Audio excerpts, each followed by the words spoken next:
ओम अज्ञानतिमिरान्धस्य ज्ञानाञ्जनशलाकया ससुरोन्मिलितं येन तस्मै श्रीगुरुवे नमः।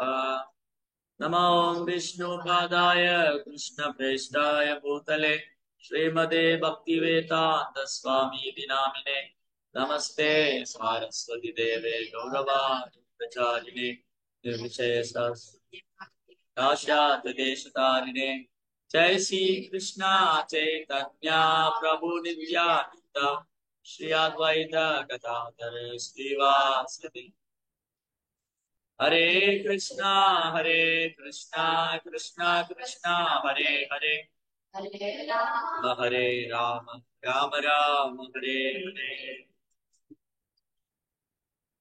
हरे कृष्णा। பக்தர்களுக்கு இனிமையான மாலை வணக்கம். இன்றைய பாகவத சத்சங்க வகுப்புல கலந்துட்டு இருக்கிற எல்லா பக்தர்களுக்கும் என்னுடைய பணிவான நமஸ்காரம். ஸ்ரீமத் பாகவதனுடைய 2ஆம் ஸ்கந்தம் 5வது அத்தியாயம்.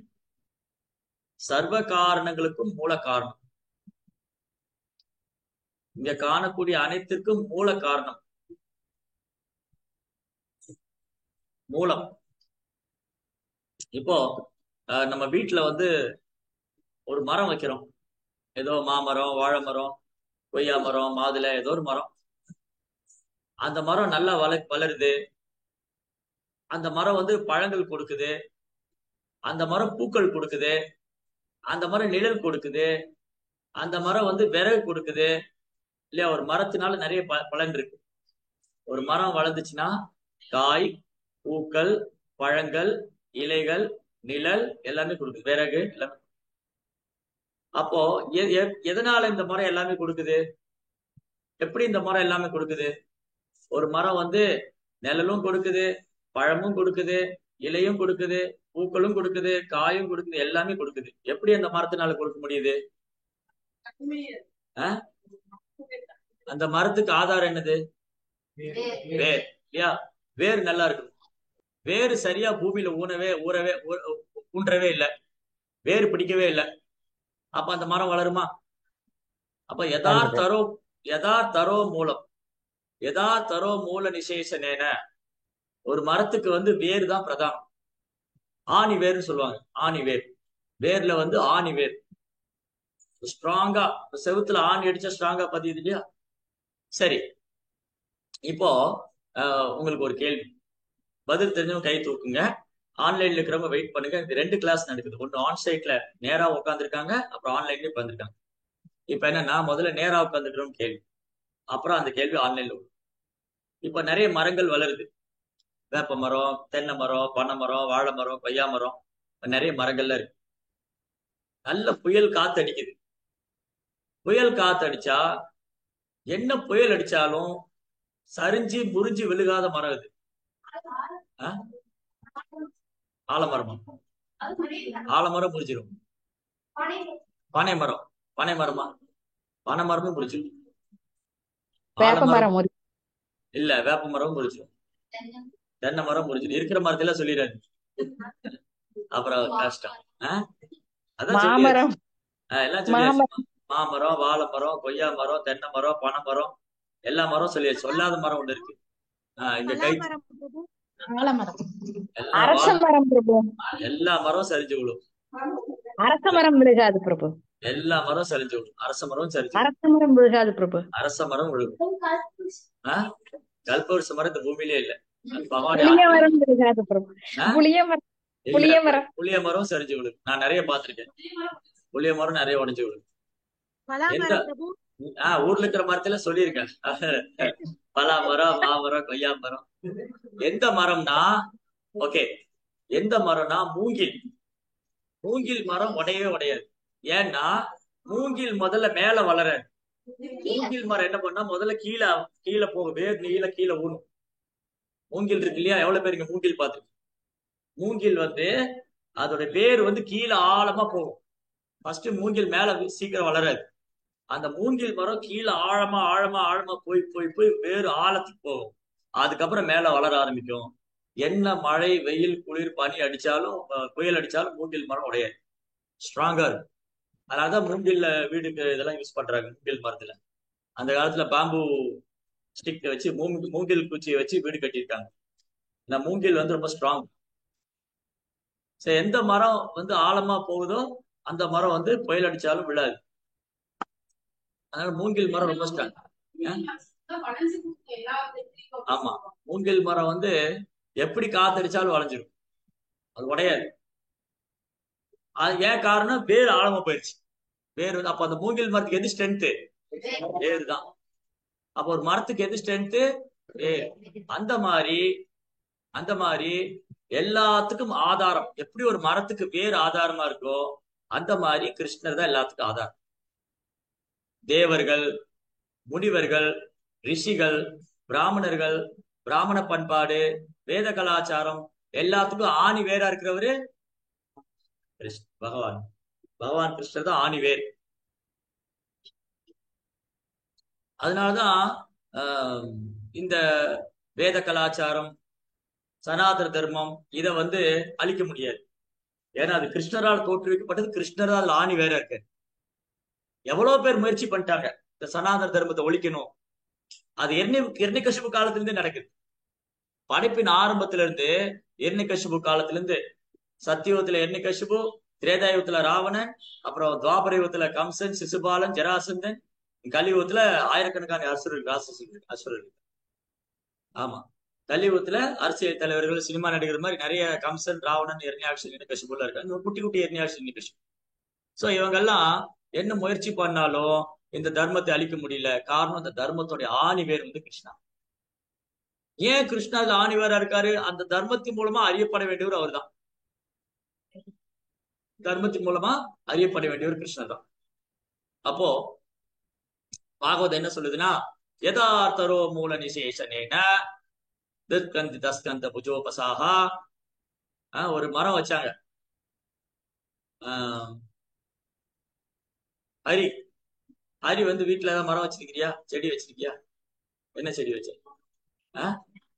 வேப்ப மரம். வேப்ப மரத்துல எங்க தண்ணி விடுவேன்? இலை மேல தண்ணி விடுவியா? பூ மேல தண்ணி விடுவியா? பழத்துல எங்க போய் தண்ணி விடுவேன்? எங்க தண்ணி விடுவாங்க மரத்துக்கு? மரத்துக்கு எங்க தண்ணி விடுவாங்க? வேர்ல தான் தண்ணி விடும்.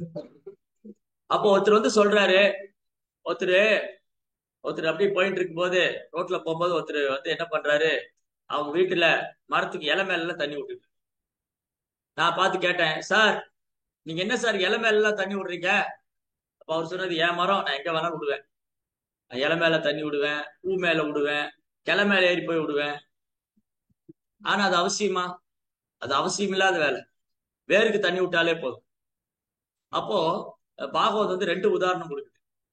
ஒரு உதாரணம் வந்து வேருக்கு தண்ணி விடுறது மூலமா, வேருக்கு தண்ணி விடுறது மூலமா இலை, கிளை, பூ, பழம், காய் எல்லாத்துக்கும் சக்தி கிடைச்சிடும். நான் வந்து பூ நல்லா வளரணும்னு சொல்லி அந்த மொட்டு மேல போய் தண்ணி விட வேண்டாம், இல்லையா? இலை நல்லா பச்சை பசைன்னு இலை மேல போய் தண்ணி விட வேண்டாம். அந்த அந்த வந்து பிரான்ச், அந்த கிளைகள் பலமா இருக்குன்னு சொல்லி அது மேல போய் தண்ணி விட வேண்டாம். வேருக்கு தண்ணி விட்டாலே போதும். வேருக்கு தண்ணி விட்டாலே போதும். அப்புறம் இந்த உதாரணம் பலமுறை படிச்சிருக்கோம். இந்த உடல்ல எந்த பாகம் ரொம்ப முக்கியம்? வயிறு. ஏன் வயிறு ரொம்ப முக்கியம்? நிறைய பேர் என்ன சொல்லுவாங்க, மூளை ரொம்ப முக்கியம், இதயம் ரொம்ப முக்கியம், காது ரொம்ப முக்கியம், கண்ணு ரொம்ப முக்கியம். சோ பாகவதம் வந்து, பாகவதம் ரொம்ப அழகா சொல்லுது. பாகவதம் என்ன சொல்லிருக்குன்னா, இப்போ முதல்ல சொன்ன விளக்கத்துக்கு, உதாரணத்துக்கு ஃபர்ஸ்ட் ஒரு ஓமை கொடுக்குது பாகவதம். எதா தரோ மூல நிசேஷனேன தித்தந்தி தஸ்கந்த புஜோபசாகா.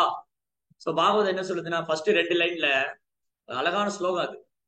ஒரு வேருக்கு தண்ணி ஊத்துறது மூலமா அந்த மரத்தினுடைய இலைகள், கிளைகள், பூக்கள்லாம் நல்லா ஆரோக்கியமா இருக்கும், நல்லா இருக்கும்.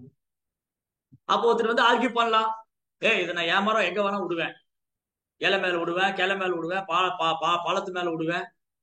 அதனால பாகவதம் 2வது என்ன உதாரணம் கொடுக்குது? பிராணோபகாராம் எதேந்திரியானாம் எதா தரோ மூல நிசேஷன் என்ன தித்தந்தி தஸ்கஞ்சபதோபசாக பிராணோபகாராம் எதேந்திரியானாம். சோ பிராணன், இந்த உயிர் வாழ்றதுக்கு இந்திரியங்கள், புலன்கள், அதுக்கு உணவு எங்க கொடுக்கணும்? வயிற்றுக்குள்ள. வயிற்றுக்கு தான் உணவு. எனக்கு காது நல்லா கேட்கணும்னாலும் சாப்பிட்டுதான் ஆகணும், கண்ணு நல்லா தெரியும்னா சாப்பிடணும், இதயம் வேலை செய்யணும் சாப்பிடணும், மூளை வேலை செய்யணும் சாப்பிடணும். வயிற்றுக்கு உணவு போகலைன்னா இதெல்லாம் செயல் எழுந்துரும். சாப்பாடு நீங்க ஒரு நாள் சாப்பிடாம இருந்து பாருங்க. ஏகாதசி அன்னைக்கே சாப்பிடாம இருந்தா கண்ணு சுத்துது, தலை சுத்துதுங்கிற இல்லையா? இல்லையா?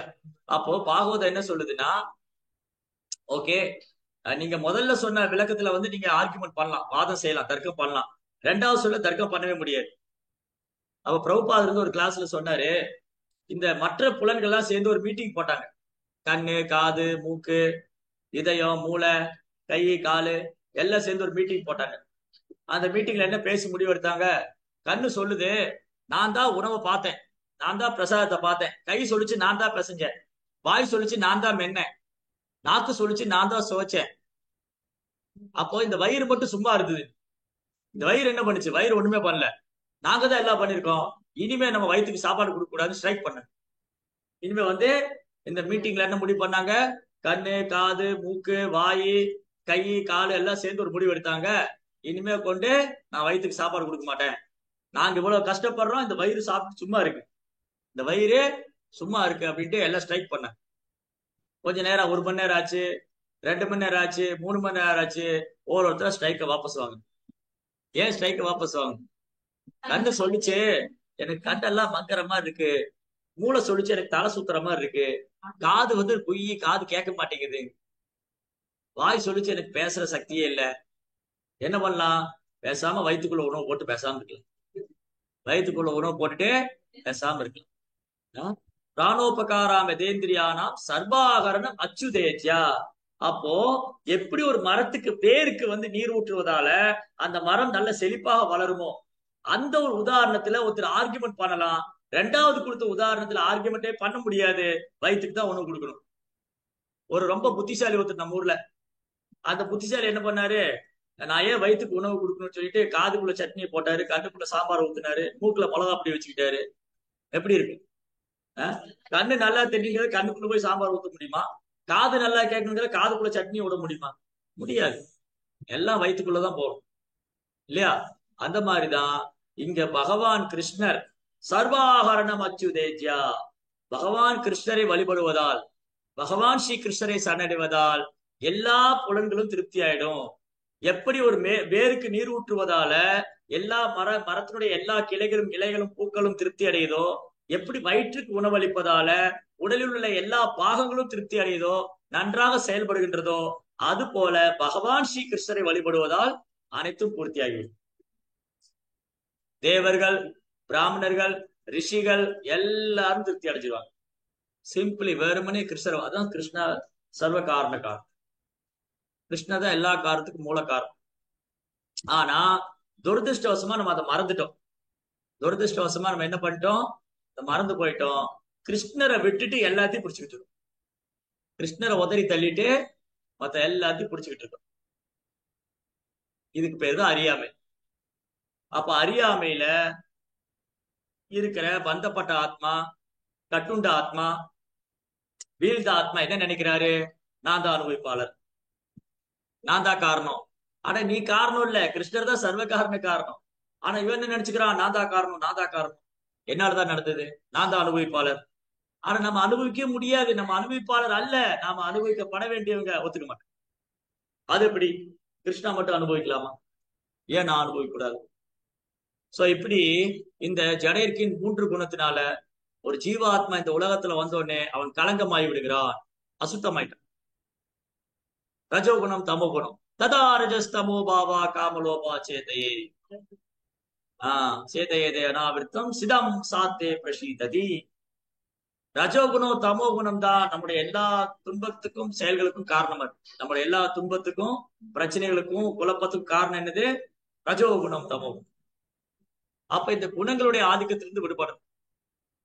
சத்வ குணத்துல வந்தாதான் நம்ம கிருஷ்ணரை ஓரளவுக்காவது புரிஞ்சுக்க முடியும். ரஜோகுணம், தமோ குணத்துல இருக்கிறவங்க பகவானை புரிஞ்சிக்கவே முடியாது. இந்த ரஜோகுணம், தமோ குணத்துல இருக்கிறவங்க எப்பவுமே என்ன நினைப்பாங்க? தன்னையே தான் பிரதானமா நினைச்சு, நான் தான் பண்ணேன், என்னாலதான் நடந்தது, நான் இல்லைன்னா நடந்திருக்காது. ஆனா சாத்வீகமான குணத்துல வரும்போதுதான் இல்ல, பகவான் தான் சர்வ காரண காரணம், அவர் தான் முழுமுதற் கடவுள். சோ குறைந்தபட்சம் ஒருத்தர் சாத்வீக குணத்துல வரணும். ஆனா கஷ்டம். ஏன்னா இந்த குணங்கள் வந்து நம்மளை கட்டுண்ட நிலையில வச்சிருக்கு. அப்ப இந்த குணத்திலிருந்து நம்ம விடுபடணும். இந்த குணம், இந்த 3 குணம், இந்த குணம் எப்படி செயல்படுது? இந்த 3 குணம் எப்படி நம்ம மேல செயல்படுது? இந்த 3 குணம் யாரோட தொடர்பு கொண்டிருக்கு? இந்த 3 குணம் எப்படி நம்ம மேல செயல்படுது? எல்லாம் பக்கத்து வீட்டுக்காரங்க காலையில் படிச்சோம். எல்லாம் பக்கத்து வீட்டுக்காரங்க. சரி, ஜடை இருக்கினால 3 குணம். இந்த ஜடை இருக்கின் முக்குணம் எப்படி நம்ம மேல செயல்படுது? பொய் அகங்காரம் பிரபு.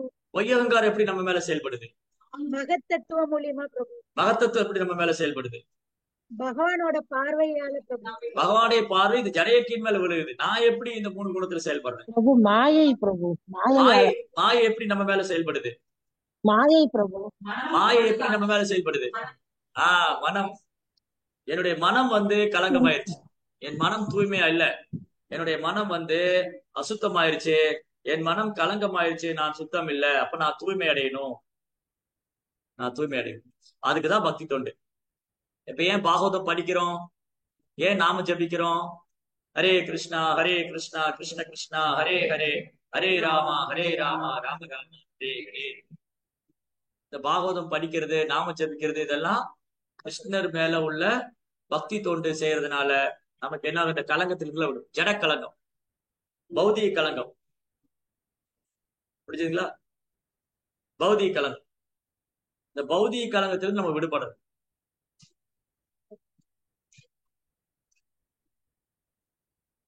பௌதிக கலங்கத்திலிருந்து நம்ம விடுபடும். பௌதிக கலங்கத்திலிருந்து விடுபடாத வரைக்கும் நம்மனால கிருஷ்ணரை புரிஞ்சுக்க முடியாது. ஹரே கிருஷ்ணா. பௌதிக கலங்கத்திலிருந்து விடுபடாத வரைக்கும் நம்மளால கிருஷ்ணரை புரிஞ்சுக்க முடியாது. ஏன் நிறைய பேர் கிருஷ்ணாவை புரிஞ்சுக்க முடியல இன்னைக்கு? இந்த படைப்பு எப்படி நடக்குது? படைப்புக்கு பின்னாடி கிருஷ்ணர் எப்படி இருக்காரு? இந்த ஜட உலகம் எப்படி இயங்குது? நம்ம எப்படி பகவான் வந்தோம்? நம்மளுடைய உண்மையான நிலை என்ன? இதெல்லாம் ஏன் நம்மளால புரிஞ்சுக்க முடியல? இந்த ரஜஸ் தாமஸ் தான். இந்த ரஜோகுண தமகுணத்தினுடைய ஆதிக்கத்தினால நம்மளை மறந்துருக்கும். இந்த பௌதிக குணகத்தினுடைய கலக்கத்தினால நம்ம அறியாமையில செயல்பட்டு. அப்போ நம்ம தூய்மை அடையும். நாம தூய்மை அடையாத வரைக்கும் நம்மளால கிருஷ்ணரை புரிஞ்சுக்க முடியாது. நம்ம எவ்வளவு வருஷமா பக்தி பண்ணிட்டு இருக்கலாம். நம்ம ரொம்ப வருஷமா பக்தி பண்ணிட்டு இருக்கலாம். நம்ம தூய்மை அடையாத வரை கிருஷ்ணரை புரிஞ்சுக்க முடியாது. அப்ப பக்தி தொண்டுனாலே நம்மளை தூய்மைப்படுத்தக்கூடியதுங்கிறார் பிரபுபாத் என்ன சொல்றாரு? பக்தி தொண்டுனாலே தூய்மைப்படுத்தக்கூடியது. அப்ப பக்தி தொண்டுல தூய்மைப்படுத்தக்கூடிய முறைகள் நிறைய இருக்கு. அதுல ஒன்று வந்து ஹரே கிருஷ்ணா கிருஷ்ண கிருஷ்ணா ஹரே ஹரே, ஹரே ராம் ராம ராம் ஹரே ராம ஜபிக்கிறது. அப்புறம் பாகவதம் படிக்கிறது, பாகவதம் கேட்கறது, பக்தர்களுக்கு சேவை பண்றது, பகவானுக்கு சேவை பண்றது. அப்புறம் கிருஷ்ணருடைய கருணை, கிருஷ்ணாவுடைய காரணமற்ற கருணை. பகவான் இந்த பூமியில தோன்றி அவருடைய தெய்வீகமா லீலைகளை பாடுவதால கேட்பதால நம்ம தூய்மை அடையணும். அப்புறம் பகவான் என்ன பண்றாரு? தனது தூய பக்தர்களுக்கு அனுப்பிச்சு வைக்கிறாரு. தூய பக்தர் என்ன பண்றாங்க? நம்மளை புனிதப்படுத்துறாங்க. அப்படி ஒரு பக்தர் தான் வந்து கங்கா தேவி. கங்கா நாளைக்கு வந்து கங்கா பூஜை. வட இந்தியால வந்து 10 நாள் திருவிழா நடக்கும். கங்கா தசரா 10 நாள். பாண்டவர் நிர்ஜல ஏகாதசி வரைக்கும் நடக்கும். நாளை மறுநாள் வந்து பாண்டவர் நிர்ஜல ஏகாதசி. இல்ல நாளைக்கு செவ்வாய்க்கிழமை நினைக்கிறேன். செவ்வாய்க்கிழமை தானே 3வது நாள். சோ இந்த 10 நாள் வந்து கங்கா பூஜா. ஹரித்வார், ரிஷிகேஷ், காசி, அப்புறம் வந்து மாயாப்பூர், எங்கெல்லாம் கங்கை நதி, எங்கெல்லாம் கங்கா நதி ஓடிட்டு இருக்கோ அங்கெல்லாம் வந்து கங்கா பூஜை பண்ணும். ஜெய் கங்கே மாதா துமி ஜெய் கங்கே மாதா. கங்காதேவி புகழ்ந்து பாடி கங்கையை பூஜை செஞ்சு கங்கையில நீராடுவது புனிதம். கங்கா மாதா, கங்கா வந்து நமக்கு ஒரு தாய், அன்னை கங்காதேவி. பதித்த பாவனி, கங்காவுக்கு இன்னொரு பேரு பதித்த பாவனி. பதித்த பாவனின்னா என்ன? பதித்த பாவனின்னா என்ன? பதிதா பாவனி. கருணையோட இருக்கிறது. இல்ல மலர் மாதாஜி, பாவங்களையும் ஏற்றுக்கொள்வது, நீக்குபவர் எல்லாருடைய பாவங்களையும். பதிதானா இன்னும் கிளியரான மீனிங் என்னன்னா, வீழ்ந்த ஆன்மாக்கள், பாவம் செய்யறா, பாவ வாழ்க்கை வாழ்ற ஆன்மா. பதித்தானா ரொம்ப வீழ்ந்தவன் பதித்தா. பாவனா, பதித்த பாவனா அப்படின்னா வீழ்ந்த ஆன்மாக்களும் விடுவிக்கிறாங்க. கங்காதேவி யாரு? பதித்த பாவனி. நம்மை போல வீழ்ந்த ஆன்மாக்கள். வீழ்ந்த ஆன்மான தடிக்கு விழுந்த ஆன்மான்னு அர்த்தம் இல்ல. வீழ்ந்தார்மன் என்ன அர்த்தம்? ஜட உலகத்துல வீழ்ந்துட்டோம், கட்டுண்ட வாழ்க்கையில் இருக்கிறோம், பந்தப்பட்ட வாழ்க்கையில் இருக்கிறோம், முக்குணத்தினால கட்டப்பட்டிருக்கிறோம், அறியாமையில் இருக்கிறோம், பாவகாரமான வாழ்க்கையை வாழ்றோம். ஜட உலகத்துல எல்லாரும் பாவகரமான வாழ்க்கை வாழ்றோம். இந்த பாவகரமான வாழ்க்கை வாழக்கூடிய வீழ்ந்த ஆன்மாக்களை விடுவிக்கிறவங்க தான் கங்காதேவி, பதித்த பாவனி. கங்கா, கங்கா கம் கமயதி கங்கா. கங்கா அப்படின்னா அவங்க ஓடிக்கிட்டே இருக்காங்க. கங்கா வந்து ஓடி ஓடி ஓடி 3 உலகத்தையும் புனிதப்படுத்துறாங்க. கங்கா என்ன பண்றாங்க? ஓடி ஓடி ஓடி 3 உலகத்தையும் புனிதப்படுத்துறாங்க. நம்ம என்ன பண்றோம்? ஓடி ஓடி உழைச்சு உழைச்சு புலன்பாடு போயிட்டு இல்லையா? கங்கைக்கு நமக்கு நிறைய வித்தியாசம் இருக்கு. கங்கா வந்து பதித பாவனி, நம்ம பதிதா. கங்கா ஓடி ஓடி 3 உலகத்தையும் புனிதப்படுத்துறாங்க, நம்ம ஓடி ஓடி புலன்பாடு வச்சுட்டு இருக்கு. அப்ப இந்த வீழ்ந்த ஆன்மாக்களை விடுவிக்கிறதுக்காக பகவான் கங்கா தேவி இந்த பூமிக்கு அமைச்சார். கங்கா தேவி அவங்களுக்கு நிறைய பேர் இருக்கு கங்கைக்கு. யாராவது, அதாவது நம்ம குரு மகாராஜ் என்ன சொல்லுவாருன்னா, கங்கையை வந்து 7 விதமா வழிபடலாம். கங்கா வந்து 7 விதமா வழிபடலாம். பிரபு, நீங்க கங்கையை பத்தி இவ்வளவு சிறப்பு சொல்றீங்க, ஆனா என்னால கங்கையில போய் குளிக்க முடியலையே. கங்கை வட இந்தியால இருக்கு, நான் தென்னிந்தியால இருக்கேன், என்னால கங்கையில குளிக்க முடியல, கங்கையை பூஜை பண்ண முடியல, எனக்கு பலன் கிடைக்குமா? வட இந்தியாவில் உள்ளவங்க ரொம்ப பாக்கியம் பண்ணிருக்கிறவங்க, அவங்க கங்கையில குளிக்கலாம், கங்கை ஜலத்தை குடிக்கலாம், அது பூஜைக்கு பயன்படுத்தலாம். கங்கை கரையில வாழ்றதே பெரிய பாக்கியம். கங்கை கரையில வாழ்வதே அவங்க பெரும் பாக்கியம். கங்கை கரையில யாராவது உடலை விட்டாங்கன்னா அவங்க மீண்டும் பிறவி எடுக்கிறது இல்ல, அவங்க உடனே புனிதம் அடைகிறாங்க. அதனாலதான் வேத காலத்துல என்ன பண்ணுவாங்க, தன்னுடைய குடும்ப பொறுப்பெல்லாம் முடிச்சுட்டு கணவன் மனைவியும் கங்கா யாத்திரை போயிடுவாங்க. காசி, காசில கங்கை, காசி, ஹரித்வார், ரிஷிகேஷ், பத்ரிநாத், இந்த மாதிரி போயிடுவாங்க. போறேன்னு சொல்லிட்டு போவாங்க, வரலாம் மாட்டாங்க. அங்க போய் அப்படியே உடலை விட்டு பகவான் போயிடும். கங்கை கரையில போய் யாராவது உடலை விட்டாங்கன்னா மீண்டும் இந்த பூமியில பிறக்க மாட்டாங்க. பரிச்சித் மகாராஜா வந்து இன்னும் 7 நாள் தான் உயிரோடு இருக்க போறேன்னு தெரிஞ்சாரு. அவர் எங்க போனார்? அவரு கங்கை கரைக்கு போனார். கங்கை கரையில் போய் உட்காந்துட்டார். அப்போ இந்த கங்கா தேவி எப்படி இந்த பூமியில வந்தாங்க? கங்கையோடைய மகிமை என்ன? வெறுமனே கங்கா என்ற நாமத்தை சொன்னாலே ஒருத்தர் புனிதமாவாங்க, நம்ம இதயம் தூய்மை அடையும். கங்கா, கங்கா, கங்கா, கங்கா, கங்கே, ஏ கங்கே, ஏ கங்கே, ஏ கங்கே, ஏ கங்கா மாதா, ஏ கங்கா மாதா, ஓ கங்கா மாதா. அவ்வளவுதான், எல்லாம் கங்கையில குளிச்சாச்சு, அவ்வளவுதான். கங்கான்னு சொன்ன மாத்திரத்துல உடனே தூய்மை அடையும். அப்போ நம்ம கங்கையில போய் குளிக்க முடியல, காலையில வீட்டுல குளிக்கும் போது கையில தண்ணி எடுத்துட்டு கங்கா கங்கா கங்கான்னு சொல்லி விட்டா தலையில பிரதட்சணம் பண்ணி கையில தண்ணி எடுத்துட்டு கங்கை கங்கைன்னு சொல்லி தலையில விடுறது. 3 தடவை தலையில விட்டுட்டோம்னா கங்கையில போய் குளிச்சா என்ன பலன் கிடைக்குமோ அது கிடைக்கும். இப்படி கங்கையை நினைக்கிறது, கங்கா, கங்காவோட நாமத்தை சொல்றது, கங்கையை நினைப்பது, அப்புறம் கங்கையை பார்க்கிறது, கங்கையை வழிபடுறது, கங்கையை தொடுவது, கங்கை தீர்த்தத்தை பூஜைக்கு எடுத்துன்னு போறது, கங்கையில் உள்ள மட்டை எடுத்து உடம்பெல்லாம் பூசிக்கிறது, அதை மட்டை எடுத்துன்னு வர்றது, இதெல்லாம் வந்து வர்ஷிப், கங்கா பூஜா. அவ்வளவு சிறப்பு கங்கைக்கு. அப்ப ஏன் கங்கைக்கு இவ்வளவு சிறப்பு? ஏன் கங்கைக்கு இவ்வளவு சிறப்பு? பகவானுடைய தாமரை பாதத்துக்கு வருது. பகவானுடைய தாமரை பாதம். பகவத்கீதா கிஞ்சித தீதா கங்கா ஜலலம கணிகா மீதா. பகவத்கீதா கிஞ்சித தீதா கங்கா ஜலலம கணிகா மீதா. பகவத்கீதையும் கங்கையும் ரெண்டும் கிருஷ்ணர் இருந்து வருது. பகவத்கீதை எங்கிருந்து வருது? கிருஷ்ணனுடைய திருவாயிலிருந்து வருது. கங்கா தீர்த்தம் பகவானுடைய தாமரை பாதத்துக்கு வருது. பகவானுடைய உடல்ல எந்த எந்த பாகத்துக்கும் வித்தியாசம் கிடையாது. இப்ப நம்ம உடல்ல முகம் உயர்ந்தது, கால் தாழ்ந்தது, அதனால நம்ம காலை வந்து யாருக்கும் காமிக்க கூடாது. அன்னைக்கு வைஷ்ணவ எட்டிகேட் கிளாஸ் படிக்கும் போது இந்த பாதம் வந்து யாருக்கும் தெரியற மாதிரி காமிக்க கூடாது, ஏன்னா நம்முடைய பாதம் வந்து ரொம்ப கீழிலையா இருக்கு. அதனால என் உடல்ல என்னுடைய பாதம் கீழிலையா இருக்கு. ஆனா பகவானுடைய உடல் அப்படி இல்லை. பகவானுடைய உடல்ல எல்லா பாகமும் ஆன்மீகமானது. அதுல குறிப்பா பகவான முதல்ல தாமரை பார்த்துதான் தரிசனம் பண்ணும். அப்போ கங்கா தீர்த்தம், கங்கா நதி பகவானுடைய தாமரை பாதத்திலிருந்து வருது. பகவத்கீதை பகவானுடைய திருவாயிலிருந்தே வருது. அதான் கீதா அமிர்தம் மகத். கீதா அமிர்தம், பகவத்கீதா வந்து அமிர்தம், கீதா அமிர்தம் கிருஷ்ணருடைய திருவாயிலிருந்து வருது. கங்கா தீர்த்தம் பகவானுடைய தாமரை பாதத்திலிருந்து வருது. கங்கா 3 உலகத்தையும் புனிதப்படுத்துறாங்க. அதனால கங்கையோடைய மகிமையை கேட்கறதுனாலேயே நம்ம இதய தூய்மை அடையும். கங்கையை பத்தி பாடுவதால, கேட்பதால, படிப்பதால, வணங்குவதால, புகழ்வதால, கங்கையில ஸ்நானம் பண்றதுனால ஒருத்தர் செய்த எல்லா பாவத்திலிருந்து விடுபடும். தொடர்ந்து யாராவது கங்கையில போய் ஸ்நானம் பண்ணும். அப்ப ஆன்மீக லோகத்துல கங்கா தேவி, கிருஷ்ணனுடைய கோலோக விருந்தாவனத்துல கங்கா தேவி பிரேம சரோவர்னு ஒரு ஏரியா இருக்கு. பிரேம சரோவர், சரோவர்னா ஏரி. கிருஷ்ணனுடைய ஆன்மீக லோகத்துல கங்கா தீர்த்தம் என்னவா இருக்காங்க? பிரேம சரோவர். அந்த ஏரி எப்படி வந்தது? பகவான் கிருஷ்ணருக்கும் ராதைக்கும் கண்கள் இருந்து அவருடைய பிரேமம்.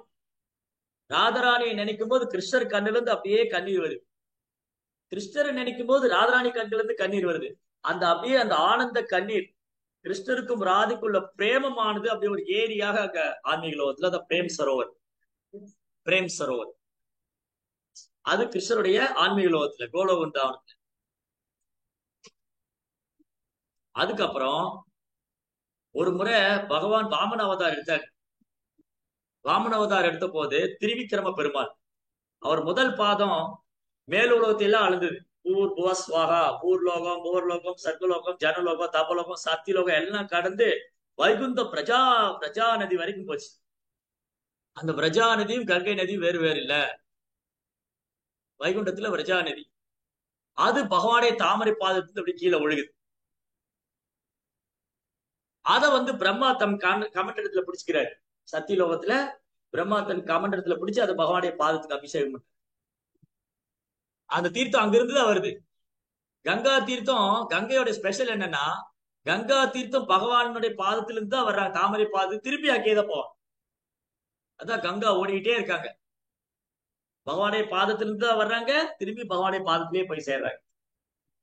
அப்புறம் பிரம்மா வந்து பகவானுடைய தாமரை பாதத்துக்கு அபிஷேகம் பண்ணி அந்த தீர்த்தம் தேவலோகத்துல மாந்தாக்கினி கங்கா, தேவலோகத்துல மாந்தாக்கினி கங்கா, கோலோக விருந்தாவனத்துல போச்சு. கோலோக விருந்தாவனம் பிரஜா நதி, கோலோக விருந்தாவனத்துல போச்சு, விட்டாங்க. விரஜா இல்ல, பிரேம் சரோவர் பிரபு. பிரேம் சரோவர். கோலோக விருந்தாவனத்துல பிரேம் சரோவர், வைகுந்தத்துல விரஜா பிரஜா நதி, தேவலோகத்துல மாந்தாகினி கங்கா. எப்படி தேவலோகத்துல வந்து மாந்தாகினி கங்கா, அப்ப பூமிக்கெல்லாம் வரல, தேவலோகத்துலதான் இருக்காங்க கங்கா. அப்புறம் எப்படி பூமிக்கு வந்தாங்க? அது ஒரு அழகான ஸ்டோரி. சாகர், சமுத்திரத்துக்கு வந்து ஹிந்தியில சாகர்னு பேர், சான்ஸ்கிரிட்ல சாகர்னு பேர். எப்படின்னா, சாகர மகாராஜன் ரகுவம்சத்துல ராமச்சந்திர பகவான் தோன்றினார் இல்லையா, அந்த ரகுவம்சத்துல சாகரான்னு ஒரு மகாராஜ் இருந்தார். சாகர், இந்த சாகர மகாராஜாவுக்கு 2 மனைவி இருந்தாங்க, ஆனா குழந்தையே இல்லை. அப்போ நீண்ட நாளா சாகர மகாராஜா வந்து குழந்தை பாக்கியம் வேண்டி யாகம் செய்யறாரு. அப்போ சாகர மகாராஜாவுக்கு முதல் மனைவிக்கு ஒரு குழந்தை பிறந்தது. 2வது மனைவிக்கு 60,000 குழந்தைகள் பிறந்தது. 60,000 குழந்தை. இந்த ராஜா என்ன பண்ணாரு? இந்த 2 மனைவியோடையும் 60,001 குழந்தையோடையும் ராஜ்யத்தை ஆண்டு வந்தார். அப்ப அந்த காலத்துல ராஜாக்கள் வந்து அஸ்வமேத யாகம் பண்ணுவாங்க. அஸ்வம்னா குதிரை. இந்த குதிரையை அனுப்புவாங்க. அந்த குதிரை உலகெல்லாம் சுத்தி வரும். யாராவது அந்த குதிரையை தடுத்து நிறுத்தினா ராஜாவுக்கிட்ட சண்டை போடுறதுக்கு சவால் விடுறாரு. அந்த குதிரையை தடுத்து நிறுத்தலைன்னா எல்லா மன்னர்களும் அந்த பேரரசருடைய ஆளுமைக்கு கீழே. இப்ப சாகர மகாராஜன் பேரரசர், அவருடைய ஆளுமைக்கு கீழே.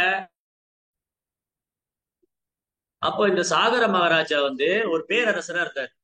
சாகர மகாராஜா என்ன பண்ணாருன்னா, ஒரு குதிரையை அனுப்பிச்சார். அஸ்வமேத யாகம் பண்றதுக்கு முன்னாடி அந்த குதிரையை அனுப்பிச்சார். அந்த குதிரையை யாராவது தடுத்து நிறுத்தினாங்க அப்படின்னு சொன்னா ராஜா கிட்ட சவால் விடுறாருன்னு அர்த்தம். அப்படி இல்ல, எல்லா மன்னர்களும் அந்த குதிரையை வந்து தடுத்து நிறுத்தலைன்னா அவங்க எல்லாரும் சாகர மகாராஜனுடைய பேரரசருடைய ஆட்சி கீழே இருக்கிறதா ஒத்துக்கிட்டாங்கன்னு அர்த்தம். இப்படி அந்த குதிரை முன்னாடி போக, அந்த குதிரையை பின்தொடர்ந்து சாகரருடைய 60,000 புதல்வர்கள் பின்னாடி போனாங்க. சாகர மகாராஜோடைய 60,000 பசங்க அந்த குதிரை பின்னாடி போனாங்க. எங்கேயுமே தடுத்து நிறுத்தல, குதிரை போயிட்டே இருந்து இவங்க பின்னாடி போனாங்க. கபில ஆசிரமம், கபிலருடைய ஆசிரமம் வந்தோடனே இவங்களால குதிரையை ஃபாலோ பண்ண முடியல, குதிரை எங்க மறைஞ்சிருச்சு, குதிரையை பார்க்க முடியல. அங்க பார்த்தா கபில முனிவர் தவம் பண்ணிட்டு இருக்காரு. இவங்க என்ன நினைச்சுக்கிட்டாங்க, இந்த முனிவர் தான் குதிரையை பிடிச்சு வச்சுக்கிட்டு நடிக்கிறாரு அப்படின்னு சொல்லி முனிவருடைய தவத்தை தொந்தரவு பண்ணாங்க. உடனே முனிவர் கண் திறந்த உடனே இவங்க 60,000 பேரும் எரிஞ்சு சாம்பலாயிட்டாங்க. சாகர் மன்னருடைய பசங்க 60,000 பேரும் இந்த முனிவருடைய தபத்தை கெடுத்ததுனால ஒரு கண்ணை திறந்த உடனே எரிஞ்சு சாம்பலாயிட்டாங்க. இப்போ போன பசங்களை காணோம். சாகர் தேடி அந்த இன்னொரு பையன் அனுப்புறாரு, அம்சுமான்.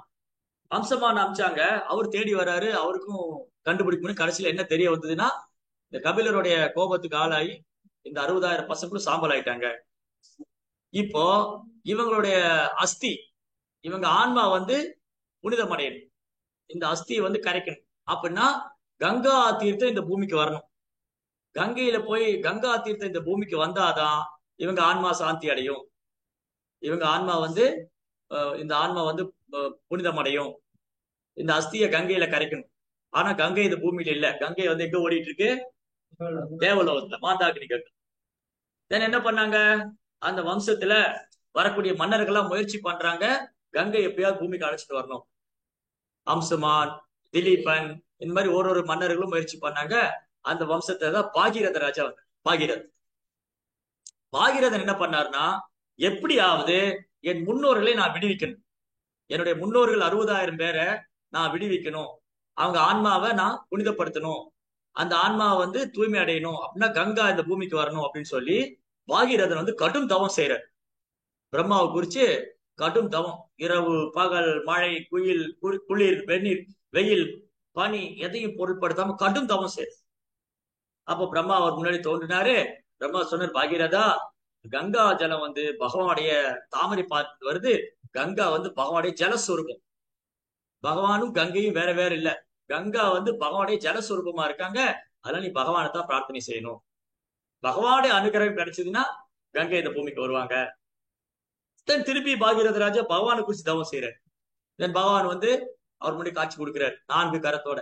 வனமாலி கணேசாங்கே சங்கே சக்கரே சனந்தகே நாராயணோ விஷ்ணு வாசுதேவோ. வனமாலை, என்றும் பாடாத வைஜெயந்தி மாலை கழுத்துல அணிஞ்சிருக்காரு. மார்புல ஸ்ரீவத்சகுரி, கழுத்துல கௌஸ்துவமணி, என்றும் பாடாத வைஜெயந்தி மாலை. அப்படியே மழைக்காலத்து மேகத்துவத்த நிறம், தாமரை இதழ் போல கண்கள், அழகான ஒரு கிரீடம், அதுல ஒரு மயிர்பீடி, அப்படியே சங்க சக்கர கதாபத்மத்தோட பகவான் தோன்றினாங்க. பாகீரதன் விழுந்து விழுந்து நமஸ்காரம் பண்ணார். பாகீரதன் சொன்னாரு, ஓ பிரபு, ஓ பகவானே, ஓ ஜனார்தனா, வாசுதேவா, எப்படியாவது கங்கையை இந்த பூமிக்கு அனுப்புங்க. என்னுடைய முன்னோர்கள் புனிதம் அடையணும். கங்கையை இந்த பூமிக்கு அனுப்புங்க. அப்போ பகவான் சொன்னாரு, நான் கங்கையை அனுப்புறேன். ஆனா கங்கா பயங்கர வேகமா வருவாங்க. அந்த வேகம் பூமி தாங்காது. நீங்க மகாதேவர்கிட்ட பிரார்த்தனை செய்யுங்க. மகாதேவர் கங்கையை தன் தலையில் தாங்கிக் கொள்வாரே ஆனால் பூமி தப்பிச்சிடும். இல்லாட்டி பூமி அடிச்சுன்னு போயிடும். இன்னைக்கு நீங்க போனீங்கன்னா கங்கா நதி அலகானந்தா, எங்க பத்ரிகாசிரமத்துல அலகானந்தா, பாகீரதி, அப்புறம் கங்கோத்ரி. கங்கோத்ரியில கங்கா ஹிமாச்சல்ல வருது. அப்படியே ஒரு யானையை போட்டீங்கன்னு வச்சுங்களேன், பந்து மாதிரி உள்ள ஓடி, அவ்வளவு போர்ஸா வேகமா வருது. கங்கையில எல்லாம் அப்படி நிக்கவே முடியாது. கங்கோத்ரி எல்லாம் போய் கங்கையில இறங்கி குளிக்க முடியாது. ஒரு சொம்புல தண்ணி எடுத்து குடிச்சுக்கலாம், அவ்வளவுதான். கங்கை கரையில நின்றுட்டு சொம்புல தண்ணி மோந்து குளிக்கலாம். ஹரித்வார்ல மட்டும்தான் கங்கையில இறங்கி குளிக்க முடியும். அதுவும் ஒரு பேரிகேட் தாண்டி போக முடியாது. பேரிகேட் போட்டிருப்பாங்க, சங்கிலி போட்டிருப்பாங்க, அதை தாண்டி எல்லாம் போக முடியும். போனா அப்படியே கங்கை கூட்டிட்டு போயிருவாங்க, வாங்க ஹரிகிருஷ்ணன் கூட்டிட்டு போயிருவாங்க, பகவான்கிட்ட போலான்னு கூட்டிட்டு போயிருவாங்க. அதனால கங்கா இஸ் வெரி பவர்ஃபுல், ரொம்ப சக்தி வாய்ந்தவங்க. அப்ப சொன்னாங்க, பகவான் சொன்னாரு, ஓ பாகீரதா, நான் கங்கையை அனுப்புறேன். ஆனா கங்கா வர வேகத்துக்கு பூமி தாங்காது. நீ மகாதேவர்கிட்ட பிரார்த்தனை பண்ணு. இப்ப திரும்பி என்ன பண்றாரு, பாகீரதன் மகாதேவரை குறிச்சு பிரார்த்தனை. மகாதேவரை பிரார்த்தனை பண்ண உடனே அப்படியே மகாதேவர் அவர் முன்னாடி தோன்றார்.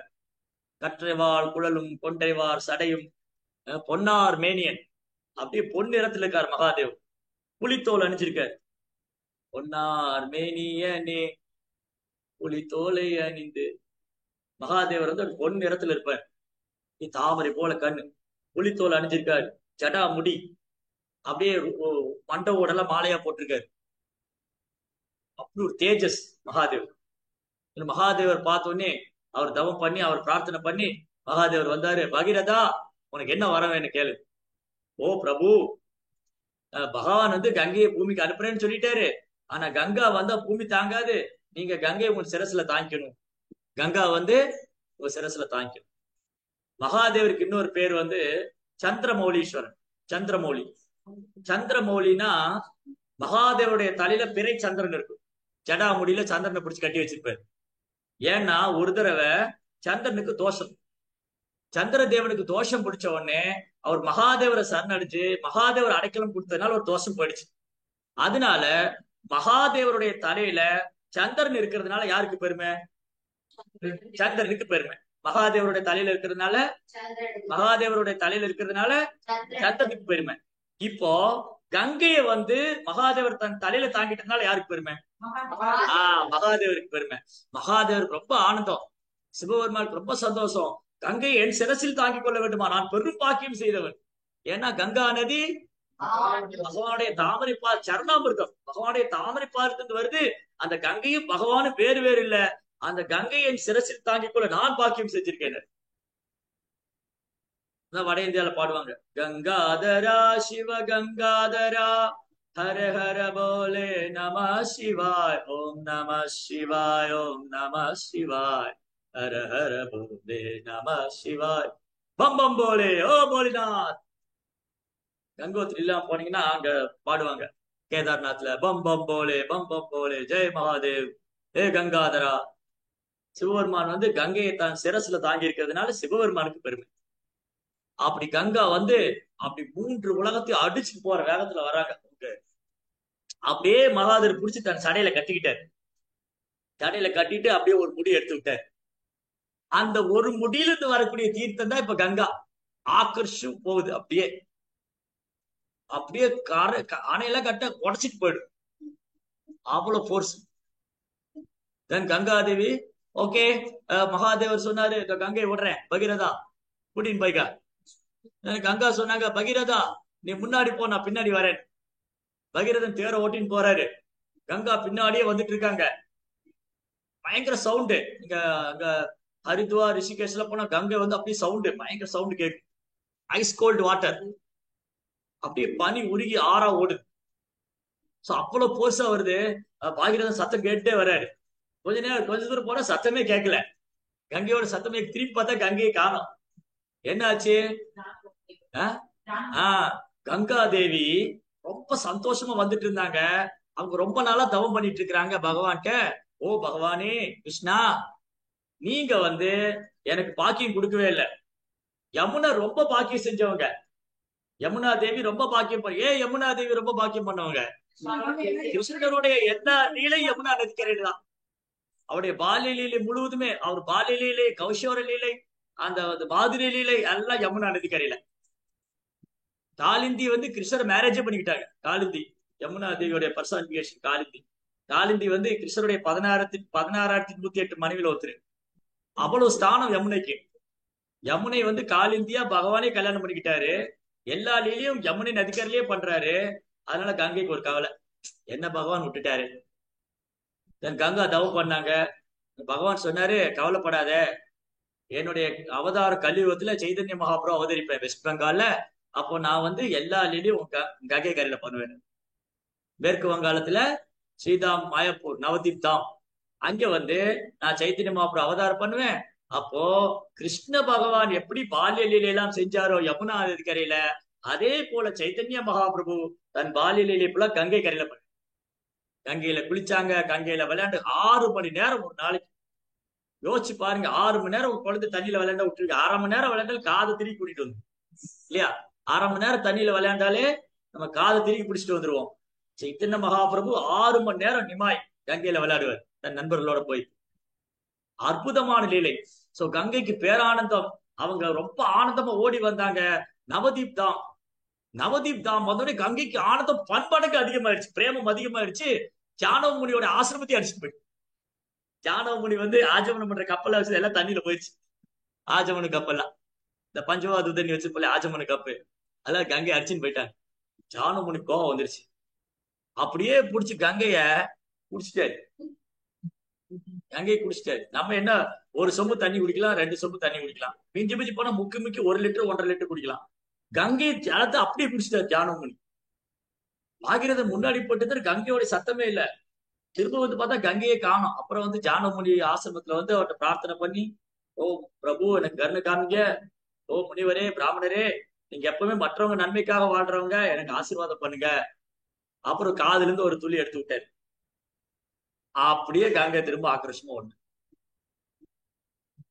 அப்படி ஓடி 3 உலகத்தை புனிதப்படுத்தி பாகீரதன் கொண்டு வந்தனால பாகீரதி, அலகானந்தா, பாகீரதி, கங்கா, ஜானவி, ஜானவ புதல்வி ஜானவி, அப்படிலாம் போய் கடைசியில சமுத்திரத்துல பெங்கால், பே ஆஃப் பெங்கால் சமுத்திரத்துல கலந்தாங்க. அதுல கங்கா சாகர் மேளா ஒரு வருஷம் நடக்கும். மகர சங்கராந்தி டைம்ல, பொங்கல் டைம்ல கங்கா சாகர் பெரிய ஃபெஸ்டிவல் பண்ணுவாங்க. அங்க எல்லாம் அந்த கங்கா சாகர் மேல புனித நதியில போய் நீராடுவாங்க. கங்கையில நீராடும், கங்கையில குளிப்பாங்க. இந்த பாகீரதர் என்ன பண்ணாரு, தன் முன்னோர்களுக்கெல்லாம் ஸ்ராத்தா பண்ணி அவங்களெல்லாம் விடுவிச்சாங்க. கங்கா திரும்பியும் பாதாளம் வர போய் போகவதி, பாதாளத்துல போகவதி அப்படின்னு. பகவானுடைய உலகத்துல கங்கா, கோலோகத்துல கங்கா, வைகுண்டத்துல கஜா நதி, பூலோகத்துல கங்கா, பாகீரதி, அலகானந்தா, ஜானவி, பாதாள லோகத்துல போகவதி. இப்படி கங்கா பகவானுடைய தாமரை பாதத்திலிருந்து தோன்றி 3 உலகத்தையும் புனிதப்படுத்தி திரும்பி பகவானுடைய தாமரை பாதத்துல. அப்போ கங்கா ஸ்நானம், கங்கையில போய் குளிக்கிறது நாம் செஞ்ச பெரும் பாக்கியம். இப்ப தினமும் வீட்டிலேயே குளிக்கிறோம், கங்கையில போய் குளிக்கிறேன், கங்கையில போய் குளிக்கிறோம். அது சொன்ன இல்லையா நீங்க அந்த கதை? ஒரு இடத்துல இப்படிதான் கிளாஸ் எடுத்துட்டு இருந்தேன், கங்கையை பத்தி பேசிட்டு இருந்தேன். அப்போ கேட்டேன், வீட்டுல குளிக்கிறது கங்கையில குளிக்கிறதுக்கு என்ன சிறப்பு அப்படின்னு. ஒரு மாதாவை சொன்னாங்க, நம்ம வீட்டுல பக்கெட்ல தண்ணி எடுத்து குளிப்போம், கங்கையில போனா அப்படியே குளிக்கல. அவங்க பாவம் இன்னசென்ட் வில்லேஜ் கிராமத்துல இருந்து ஒரு அம்மா, அந்த அம்மா நினைச்சிட்டாங்க கங்கையில போனா அப்படியே இறங்கி குளிப்போம், வீட்டுல பக்கெட்ல இருந்து தண்ணி எடுத்து குளிப்போம். அது இல்ல, கங்கையில போய் குளிக்கிறதுக்கும் வீட்டுல குளிக்கிறதுக்கு என்ன வித்தியாசம்? தினமும் வீட்லயும் குளிக்கிறோம், கங்கையிலயும் குளிக்கலாம். கங்கையில குளிக்கிறதுக்கும் வீட்டுல குளிக்கிறதுக்கு என்ன வித்தியாசம்?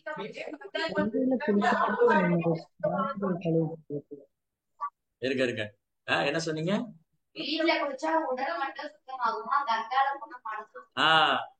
வீட்டுல குளிச்சோம்னா இந்த ஸ்தூல சரீரம் மட்டும் தூய்மை அடையும். கங்கையில குளிச்சா சூட்சும சரீரம் தூய்மை அடையும். சூட்சும சரீரம் என்னது? மனம், புத்தி, அகங்காரம். இப்ப எவ்வளவு நேரம் எது அழுக்கா இருக்குன்னு பேசிட்டு இருந்தோம். மனம் அழுக்கு, புத்தி அழுக்கு, பொய் அகங்காரம், இதெல்லாம் கங்கையில போய் குளிச்சா அப்படியே கிளீன் ஆகும். வீட்டுல குளிச்சா இந்த புற உடல் தூய்மை அடையும். புற உடல் நீரால் அமையும், அகம் தூய்மை ஹரே கிருஷ்ண மந்திரத்தால் கலக்கும். இதான் நம்ம குரல். மாத்திரு, புறம் தூய்மை நீரால் அமையும், அகம் தூய்மை ஹரே கிருஷ்ண மந்திரத்தால் காணப்படும். ரைட்டா? ஏன் வாய்மை? வாய்மை எப்ப சாத்தியம்? ஹரே கிருஷ்ண மந்திரம் சொன்னாதான் வாய்மை சாத்தியம். ஓகேவா? சோ அப்போ கங்கையில போய் ஒருத்தர் தொடர்ந்து குளிச்சாங்கன்னு சொன்னா அவங்க மனம், புத்தி, அகங்காரம் தூய்மை அடையும். சோ எப்படி கிருஷ்ணா வந்து நமக்கு எப்படி எல்லாம் உதவுறாரு, கங்கையை இந்த பூமிக்கு அமைச்சிருக்காரு. தூய பக்தர்கள், பிரபுபாதர், ராமானுஜாச்சாரியர், இவங்களை பாக்குறது கங்கையில பல முறை போய் குளிச்ச பலன்கள். ஒரு தூய பக்தர் சந்திச்சிட்டாலே, எத்பாத சூதமுனைய பிரசமானையா, பாவத்துல ஸ்லோகர் ஃபர்ஸ்ட் கேண்டோல, எத்பாத சூதமுனைய பிரசமானையா, ஒரு தூய பக்தருடைய தாமரை திருடைய ஒரு தடவை சேவிச்சுட்டா போதும், பல முறை கங்கையில போய் குளிச்ச பலன் கிடைச்சிடும். ஒரு தூய பக்தர். அப்ப யோசிச்சு பாருங்க, ஒரு தூய பக்தருடைய தாமரை திருவடிய தரிசனம் செய்தாலே நாம் பல முறை கங்கையில செய்த பாவம் போகும்னா, ஒரு தூய பக்தரை நமக்கு குருவா கிடைச்சா, அவருடைய கட்டளையை பின்பற்றி வந்தா எவ்வளவு பெரிய பாக்கியம். பிறந்த பையனே அடைச்சாச்சு. அப்ப ஒண்ணுதான் பண்ணு, ஒழுங்கா ஃபாலோ பண்ணு. கிருஷ்ணர் வந்து தூய பக்தரை அனுப்பிச்சிட்டாரு, பாகவதமும் கொடுத்துட்டாரு, பக்த சங்கமும் கொடுத்திருக்கிறாரு, கங்கா தீர்த்தத்தை அனுப்பிச்சிட்டாரு, அவரே வந்து லீலை பண்றாரு. இதெல்லாம் கிடைத்தும் நாம் பயன்படுத்தி கொள்ளவில்லை என்றால் நம்மை விட ஒரு துரதிர்ஷ்டசாலி, துர்பாக்கியசாலி யாரு இருக்கும்? அதனால நம்ம தினமும் கங்கையை பிரார்த்தனை பண்ணணும். குளிக்கும் போது கங்கா கங்கா கங்கான்னு சொல்லி பிரார்த்தனை பண்ணிட்டு அப்புறம் வாய்ப்பு கிடைக்கும் போது கங்கையில போய் குளிக்கும். நவதீப்ல, காசியில, ஹரித்வார்ல இதெல்லாம் போய் குளிக்கும். கங்கையில போய் குளிச்சு கங்கா பூஜை பண்ணி கங்காட்ட பிரார்த்தனை பண்ணி, ஓ கங்கா தேவி, என்ன கூட ஒரு கீழலையான ஆத்மாவை நீங்க பார்க்க முடியாது. நான் ரொம்ப ரொம்ப வீழ்ந்த ஆத்மா, என்னை தூய்மைப்படுத்துங்க. நீங்க எப்பவுமே பகவானுக்கு சேவை பண்ணிட்டு இருக்கீங்க. நீங்க 3 உலகத்தையும் புனிதப்படுத்துறீங்க. நீங்க எல்லா கீழ்நிலை ஆத்மாக்களையும் விடுவிக்கிறீங்க, என்னையும் விடுவீங்க. எனக்கும் கிருஷ்ண பக்தி கொடுங்க. ஓ கங்கா மாதா, எனக்கு கிருஷ்ண பக்தி கொடுங்க. ஓ கங்கா தேவி, எனக்கு கிருஷ்ண பக்தி கொடுங்க அப்படின்னு பிரார்த்தனை. ஹரே கிருஷ்ணா. சுரேந்திரா ஸ்ரீமத் பாகவதம் கி, ஸ்ரீல பிரபுபாத் கி.